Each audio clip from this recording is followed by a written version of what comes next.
Assalamualaikum warahmatullahi wabarakatuh. Kami dari kelompok C1 dan C8 dengan anggota saya perwakilan dari kelompok yang akan mempresentasikan. Nama saya Siska Aldevia Aziza dari kelas C1. Kemudian anggota saya yang pertama yaitu Bagus Afrizal dari kelas C1 juga, dan yang ketiga yaitu Muhammad Zikrullah dari kelas C8 dengan produk yang akan kami tawarkan yaitu nasi bakar Jelaska Food. Untuk perkembangan produk yang telah berjalan sendiri, dari sisi produksinya sendiri kami sudah memiliki supplier bahan baku yang telah bekerja sama dengan pedagang pasar untuk membeli secara grosir. Dengan didapati kalau misalkan membeli secara grosir, maka hasil bahan baku yang didapat jauh lebih murah dan juga bisa menekan untuk harga HPP sendiri. Kemudian dari sisi pemasarannya, kami juga sudah dan telah membangun digital branding dengan menggait banyak sekali influencer, tiktoker sebagai brand ambassador melalui teman-teman kami juga. Kemudian untuk dari sisi konsumen, kami juga terdiri atas mahasiswa, di mana karena lokasi kami berada di kota pendidikan, maka cakupan untuk konsumen yang terdiri atas mahasiswa sangatlah luas. Kemudian juga ibu-ibu kompleks perumahan-perumahan di Kota Malang dan para pekerja di Kota Malang.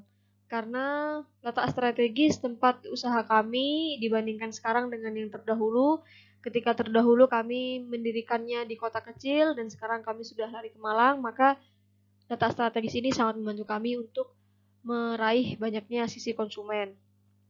Kemudian untuk grafik penjualannya, nasi bakar pertama kali bisnis kami dijalankan itu pada tahun 2018, di mana kami pada saat itu masih berjualan menggunakan sepeda motor keliling. Kemudian di tahun selanjutnya 2019, kami sudah mulai merambah digital marketing, membuat Instagram, kemudian membuat Facebook, dan mulai belajar bagaimana caranya untuk mempromosikan jualan melalui digital. Kemudian pada 2021 kami sempat terhenti untuk penjualan dikarenakan pada saat itu adalah pandemi COVID-19. Jadi kami grafik untuk omset menurun, kami juga tidak bisa membuka selama kurang lebih 6 bulan. Jadi saat itu benar-benar usaha kami masih harus stop. Kemudian kami bangkit lagi setelah pandemi COVID selesai pada tahun 2022 sampai dengan bulan yang kemarin Agustus 2022 itu sudah mengalami perkembangan peningkatan setelah pandemi COVID. Nah, kemudian untuk setelah bulan Agustus memasuki bulan September, penjualan kami sendiri sudah semakin meningkat karena sudah didukung dengan upgrade alat-alat. Dari hasil bulanan kami, omset dan juga profit kami kumpulkan, kemudian kami putar hingga bisa membeli alat-alat yang lebih upgrade lagi. Sampai akhirnya pada bulan sekarang Oktober 2022 kami sudah memiliki booth dan akan direncanakan booth ini untuk ditempatkan di tempat yang strategis setelah selesai pengecatan dan lain-lain. Kemudian kami harus juga memiliki banyak pelanggan tetap dari yang sebelumnya. Untuk hasil perkembangan bisnisnya, yang pertama itu selain kami menjual dengan sepeda keliling, yang kemudian kami membeli gerobak dorong, itu kami masih memproduksi satu harinya itu 10 produk dengan harganya pada saat itu Rp10.000 karena kami tidak menyewa tempat. Maka hasil dari penjualan per hari itu dengan omset waktu itu Rp100.000. Kemudian yang kedua, penjualan dengan standing payung, hasil dari beberapa lomba dana hibah dan lain-lain. Waktu itu kami akhirnya pindah juga ke Malang karena pada saat itu perkuliahan sudah diadakan secara offline. Penjualan perharinya kami tingkatkan 2 kali lipat, jadi 20 produk dengan harga penjualan yaitu Rp12.000. Satu harinya omset kami yaitu Rp240.000.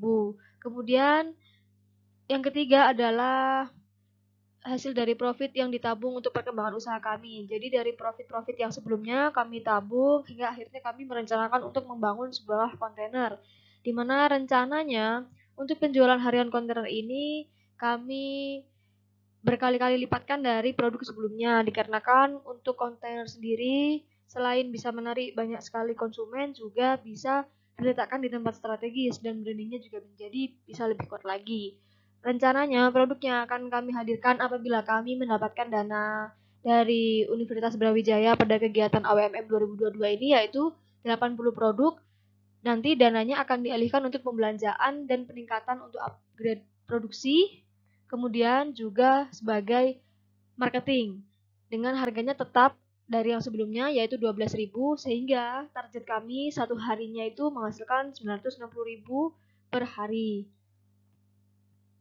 Kemudian untuk bisnis model Canva-nya, berikut adalah bisnis model Canva kami. Yang pertama yaitu value proposition, di mana pada value proposition kami dibuat dengan bahan baku yang berkualitas, dengan daging ayam pilihan yang kami produksi sendiri, ditambah dengan adanya berbagai varian jamur juga, memberikan nasi bakar ini unik dan terjangkau untuk segi harga juga. Kemudian untuk poin yang kedua, customer segmentnya, target pelanggan dari Jelas Kaput sendiri itu adalah orang-orang di kota-kota besar, khususnya kota Malang, kemudian pekerja kantoran, pelajar, mahasiswa, hingga juga para pengusaha.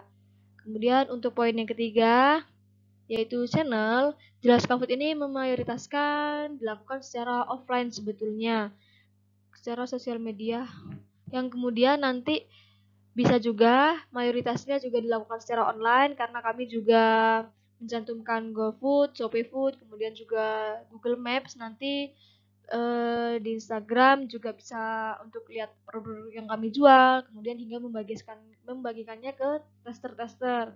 Kemudian yang keempat, key resource, di mana sumber daya yang dibutuhkan itu seperti peralatan memasak, contohnya kompor, kemudian alat memanggang, dan juga mesin kasir untuk mencatat setiap transaksi penjualan hari-hari. Kemudian poin kelima, revenue streams-nya, sumber utama pemasukan kami adalah dari penjualan menu-menu makanan kami. Kemudian pada poin keenam, customer relationship, kami di stand itu menyediakan kotak saran di penjualan, baik juga di media sosial pun juga kami menjalin hubungan dengan beberapa pelanggan.